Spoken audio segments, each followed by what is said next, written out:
안녕하세요. 반갑습니다. 이 동영상은 뇌과학 기반 프레젠테이션 강의 시리즈의 17번째 시간입니다. 이번 강의는 파워포인트 슬라이드 디자인의 원리입니다. 또한 본 강의는 지식의 사회화는 차원에서 40회 연속으로 프레젠테이션의 모든 것을 연재합니다. 본 강의 시리즈를 명확하게 숙지하면 여러분은 차별화된 프레젠테이션을 할 수 있을 것입니다. 유인물과 슬라이드를 비교하여 설명하겠습니다. 유인물은 상세 설명, 수치 자료, 출처 등을 수록한 것입니다. 폰트 크기가 작아도 좋습니다. 예를 들면 폰트 10도 좋다는 말씀입니다. 또 유인물은 파워포인트 슬라이드를 프린트한 것이 절대 아닙니다. 그래서 유인물은 기획 단계부터 슬라이드와 철저하게 구분하여 준비해야 되는 것입니다. 슬라이드는 문서가 아닙니다. 그래서 슬라이드는 폰트를 작게 하면 좋지 않습니다. 예를 들면 폰트 14도 작습니다. 또 슬라이드는 유인물이 아닙니다. 또 슬라이드는 설명 없이는 이해가 쉽지 않은 것이지요. 또 슬라이드는 설명 없이는 의미가 없는 것이어야 되는 것입니다. 유인물과 슬라이드의 작성 순서를 설명하겠습니다. 먼저 유인물을 작성하고 이어서 슬라이드를 작성하는 것입니다. 그러나 대다수의 사람들이 슬라이드를 먼저 작성하고 맨 나중에 이 슬라이드를 프린트해서 유인물로 사용하고 있는 실정입니다. 이는 대단히 좋지 않습니다. 지금까지의 슬라이드 디자인이 어떻게 이루어지고 있는지 살펴보겠습니다. 일반적인 방법으로 슬라이드 디자인 및 작성하는 방법입니다. 대부분 동료나 또는 선배로부터 또는 예전에 내가 사용한 파워포인트 파일을 하나 선택을 하게 됩니다. 그리고 이걸 가지고 일부 수정 작업부터 시작을 하는 것이죠. 그러나 대부분의 사람들은 유인물 작성은 생각조차 하지 않는 실정입니다. 이에 대한 문제점은 창조적이고 차별화된 프레젠테이션은 불가능하다는 점이죠. 그래서 임팩트가 미미하고 기억에 남지 않는 것입니다. 그래서 유인물을 작성하고 이어서 슬라이드를 작성한 다음에 유인물은 파워포인트 프레젠테이션 후에 프레젠테이션이 끝나고 난 다음에 배포하는 것이 아주 좋습니다. 본 뇌과학 기반 프레젠테이션 강의 동영상이 40회까지 연재될 수 있도록 여러분의 적극적인 성원 부탁드립니다. 슬라이드 디자인의 기본 원칙을 하나하나 설명드리겠습니다. 먼저 슬라이드 디자인 3원칙입니다. 첫째, 쉬워야 된다. 둘째, 간단해야 된다. 셋째, 명료해야 된다. 이어서 시청 중의 3속성입니다.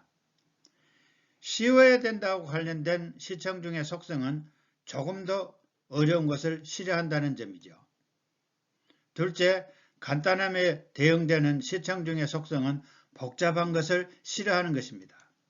셋째, 명료함에 대응된 시청 중의 속성은 이건지 저건지 명료하지 않은 것을 싫어한다는 것이죠.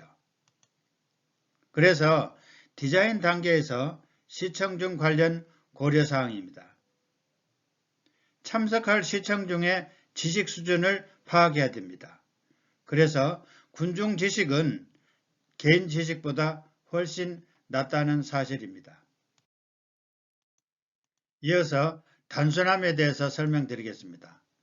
최대한 함축하고 간단하고 명확해야 된다는 말씀입니다. 그 대상은 바로 텍스트, 그래프, 다이어그램 등입니다. 기획 단계에서 필수 고려사항입니다. 시청 중이 슬라이드의 글을 읽지 않도록 해야 됩니다. 이걸 영어에서는 뭐라고 하냐면 make audience not read, just see and listen 입니다. 시청 중이 읽지 않고 그냥 보고 듣게 하자 이런 말입니다. 이유는 뇌의 집중력 분산 방지를 위한 것이죠. 이어서 one concept, one slide, 즉 하나의 개념이 한 슬라이드에 작성돼야 된다는 점이죠. 내용들이 혼재될 경우에 메시지 분산이 가능하기 때문입니다. 그래서 복잡한 느낌을 제공할 가능성이 크다는 것이고요. 그러면 시청 중의 주의 집중이나 호응이 떨어진다는 말씀입니다. 표준 모범 사례는 당연히 스티브 잡스의 슬라이드입니다. 한 슬라이드의 평균 발표 시간은 어느 정도라고 생각하십니까? 약 1분 30초입니다. 평균 발표 시간을 숙지해야 될 필요성을 말씀드리겠습니다. 첫째는 시간 엄수에 필수적입니다. 프레젠테이션 진행에 필수적인 걸로 논제 이탈 방지를 염두에 둠으로 해서 발표 시간을 제한하는 것이죠. 다음에는 전문 용어나 약어를 남용하지 말자는 것입니다. 참석자들 중에는 일부가 문외한일 수도 있습니다. 이럴 경우에 전문 용어나 약어가 나타날 경우에는 그들은 소가리를 하거나 소외감을 느낀다는 것입니다. 그래서 시청 중의 생각이 이러한 전문 용어나 약어가 나타나면 멈추는 상태에 놓일 수도 있다는 것이죠. 그래서 공감대가 형성되지 않고 설득이 되지 않으면 프레젠테이션에 위기를 초래할 수도 있는 것입니다.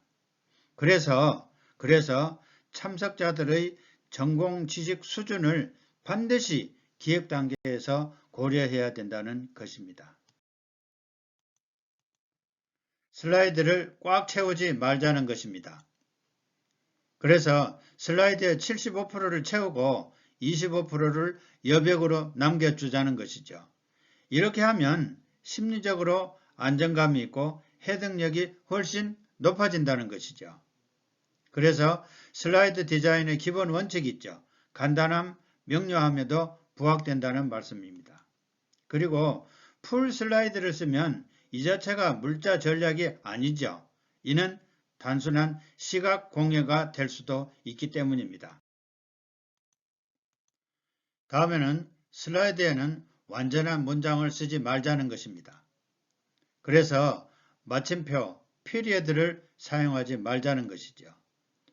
시청 중이 절대 읽지 않도록 해야 됩니다. 그래서 슬라이드 내용은 설명 없이는 의미가 없게 작성하는 것이 맞습니다. 자세한 내용은 유인물에 수록하면 되는 것입니다. 다음에는 콘텐트 배치의 기본 원칙입니다. 콘텐트는 좌우, 상하, 한 중앙에 배치하는 것입니다. 그래서 좌측에는 그림을, 우측에는 텍스트입니다. 여기서 말하는 그림이라고 하는 것은 다이어그램, 차트, 사진 등을 말하는 것이죠. 그리고 상 텍스트, 하 그림, 위에는 텍스트를 배치하고 하에는 그림을 배치하는 것입니다. 그리고 상소, 하대, 위에는 작은 것을, 밑에는 큰 것을 배치하는 것입니다. 다음에는 좌우 상하의 중앙에 배치하는 것입니다. 그림에서 보는 바와 같이 좌우가 똑같이 또 상하도 똑같이 배치하는 것이 좋습니다. 다음에는 좌그림, 우텍스트, 즉 좌측에는 그림을, 우측에는 텍스트를 배치하는 것입니다. 그림에서 보시는 바와 같이 좌측에 그림을 배치하고 우측에 텍스트를 배치하는 것입니다. 다음에는 상 텍스트, 하 그림입니다.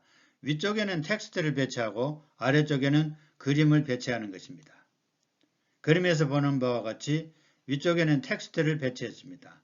아래쪽에는 다이어그램을 배치했습니다. 다음에는 상소하대, 즉 위에는 작은 것을 밑에는 큰 것을 배치하는 것입니다. 보시는 바와 같이 위에 있는 다이어그램은 작게, 밑에 있는 다이어그램은 큰 것으로 배치를 하는 것입니다.